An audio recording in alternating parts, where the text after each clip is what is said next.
नमस्कार, मी डॉक्टर मच्छिंद्र बांगर महाराष्ट्रातील आणि देशातील हवामान परिस्थिती संदर्भात ताजा अंदाज देणारे. हवामानात तातडीने मोठे बदल होऊ लागले आहेत. आपण या ठिकाणी कमी दाबाचं क्षेत्र विकसित होताना बघतो. पूर्व भारतामध्ये या ठिकाणी अतिवृष्टीच्या पातळीवरचं वातावरण तयार होत आहे.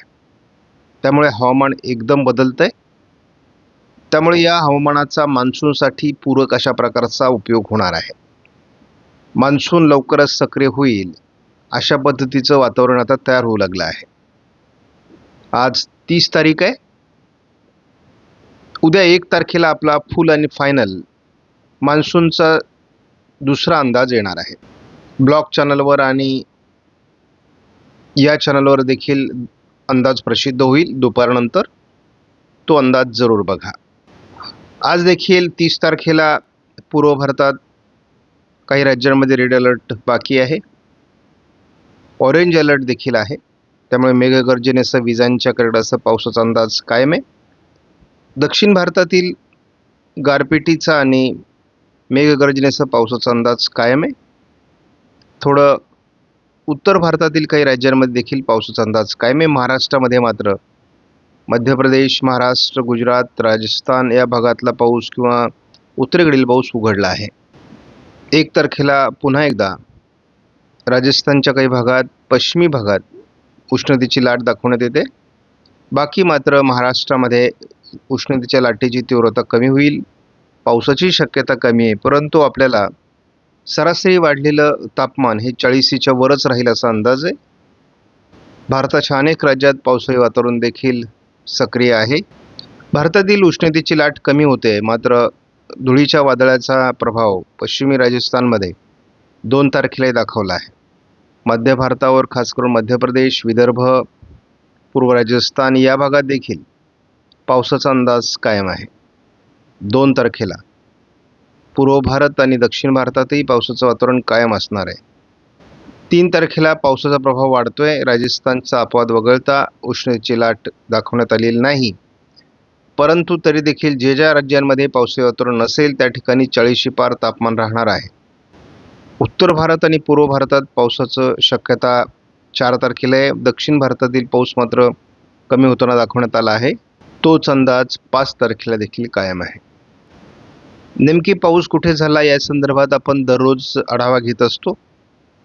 या राज्यांमध्ये काल पाऊस झालेला आहे.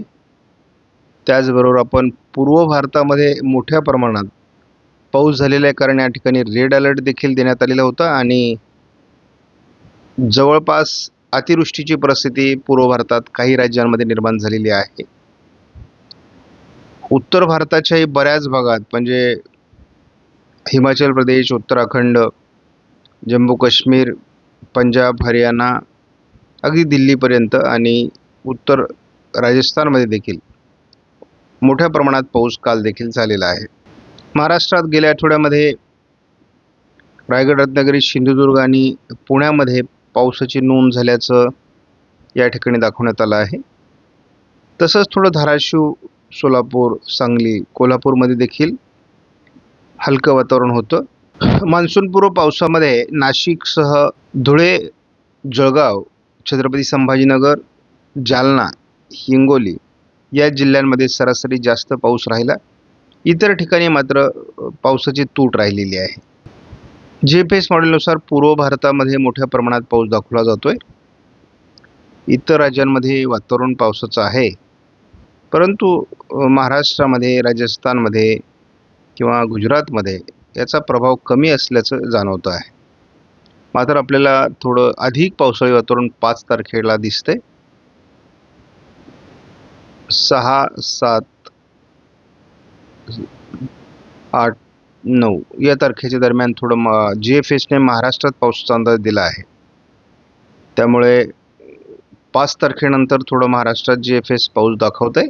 उष्णतेची लाट भारतीय हवामान खात्याने संपल्याचं दाखवलं असलं तरी देखील 40-42 अंश सेल्सिअस तापमान अजूनही अनेक राज्यांमध्ये आहे. उद्या देखील हे राहण्याची शक्यता आहे. त्यामुळे मराठवाडा, विदर्भात उष्णतेची लाट अजून कायम राहण्याची शक्यता आहे. जवळपास 4-5 तारखेपर्यंत हे वातावरण आहे. 5 तारखेनंतर मात्र उष्णतेच्या लाटेचा प्रभाव मुख्यत्वे करून कमी होईल. आपण AIFS मॉडेलचा अंदाज जर बघितला तर मान्सूनचा बेस हा येत्या 15 दिवसामध्ये बनणार आहे. त्यानंतर अंदमानात पावसाला सुरुवात होईल, केरळमध्ये पावसाला सुरुवात होईल. परंतु महाराष्ट्र 15 तारखेपर्यंत तरी मोठ्या पावसाचं कुठलंही लक्षण नाही. ECMWF मॉडेलने पुढील 5 दिवसात महाराष्ट्रात पावसाची शक्यता व्यक्त केलेली नाही. पुढील 5 दिवसात GFSने देखील महाराष्ट्रात पावसाचा अंदाज दिलेला नाही. मात्र बंगालच्या उपसागरामध्ये किंवा दक्षिण अरबी समुद्रामध्ये, पूर्व भारतामध्ये खूप वातावरणीय बदल होतील. AIFS मॉडेलने देखील पूर्व विदर्भाचा थोडा अपवाद वगळता फारसं पावसाळी वातावरण महाराष्ट्रात दाखवलेलं नाही. GFS मॉडेलच्या अंदाजानुसार साधारण 14 तारखेनंतर मान्सूनला पोषक वातावरण तयार होईल आणि महाराष्ट्रात मान्सून पूर्व पाऊस सुरू होईल. त्यामुळे GFSच्या अंदाजानुसार मान्सूनची प्रगती ही थोडी लवकर सुरू होण्याची शक्यता दाखवण्यात आलेली आहे. परंतु वातावरणात अतिशय झटपट आता पुढे बदल होतील. हा 15 दिवसाचा अंदाज मोठ्या प्रमाणात बदलेल. मान्सूनची प्रगती आपल्याला कळणार आहे. शिवाय महाराष्ट्रात पावसाची शक्यता किती वाढते तेही कळणार आहे. तो 6 तारखेपर्यंत ECMWF मॉडेलनुसार अंदमानात कुठल्याही प्रकारचं वातावरण नाही. मात्र हळूहळू या ठिकाणी हवेचा दाब कमी व्हायला सुरुवात होईल 8 तारखेनंतर. आणि 8 तारखेला पहिल्यांदा पावसाळी वातावरण अंदमानात तयार होईल, केरळमध्ये तयार होईल. आपण बघतो की हे वातावरण अंदमानामध्ये 9 तारखेला वाढेल. 13 तारखेपासून खऱ्या अर्थाने मान्सूनच्या वाऱ्यांचा प्रभाव हा अंदमानात पडणार आहे. त्यामुळे मान्सूनचा पाऊस म्हणून अंदमानात जी काही सुरुवात आहे ती 13 तारखेला आहे.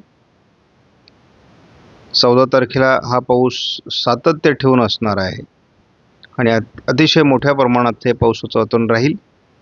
त्यामुळे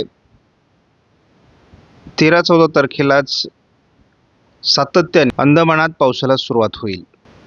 GFSने रत्नागिरी, सिंधुदुर्ग, सातारा आणि कोल्हापूर, सांगलीच्या काही भागात पहिल्यांदा 10 तारखेला पावसाचा अंदाज दिला आहे. हे वातावरण रायगड, पुण्यापर्यंत पुढे सरकण्याची शक्यता 11 तारखेला आहे. 12 तारखेला कोकण किनारपट्टीसहित घाटमाथ्यावर नाशिकपर्यंत, कोल्हापूर ते नाशिक आणि इकडे रायगड, रत्नागिरी, सिंधुदुर्गपर्यंत, अगदी मुंबईपर्यंत पावसाचा अंदाज 12 तारखेला दिला आहे. नाशिकसह पुण्यापर्यंत पावसाचा अंदाज 13 तारखेलाही आहे. नाशिक पूर्व, छत्रपती संभाजीनगर, अहिल्यानगर, बीड, लातूर, सोलापूरपर्यंत पावसाचा अंदाज 14 तारखेला आहे. परंतु GFS मॉडेलचा अंदाज सारखा बदलतो हे आपण यापूर्वी बघितलंय. आपण सर्वात जास्त विश्वास ECMWF मॉडेलवर करतो आणि ECMWF मॉडेलने 14 मेपर्यंत कुठलंही पावसाळी वातावरण दाखवलेलं नाही. केवळ 14 तारखेला वातावरण बदलायला सुरुवात होणार आहे. विदर्भामध्ये उष्णतेची लाट 5 तारखेपर्यंत राहील. 5 तारखेनंतर उष्णतेचा प्रभाव महाराष्ट्रातला कमी व्हायला सुरुवात होईल. तर महाराष्ट्रामध्ये कुठल्याही प्रकारचं पावसाळी वातावरण तयार होण्याचे अंदाज नाहीत. 15 मे नंतरच महाराष्ट्रात वातावरण बदलायला सुरुवात होईल आणि आपण जास्तीत जास्त अंदाज ECMWF मॉडेलचा महत्त्वाचा मानतो.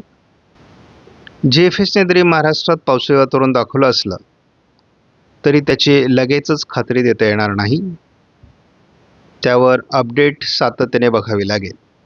आपणास व्हिडिओमधील माहिती महत्त्वपूर्ण वाटल्यास लाईक करा, शेअर करा, चॅनलला सबस्क्राईब करा. धन्यवाद.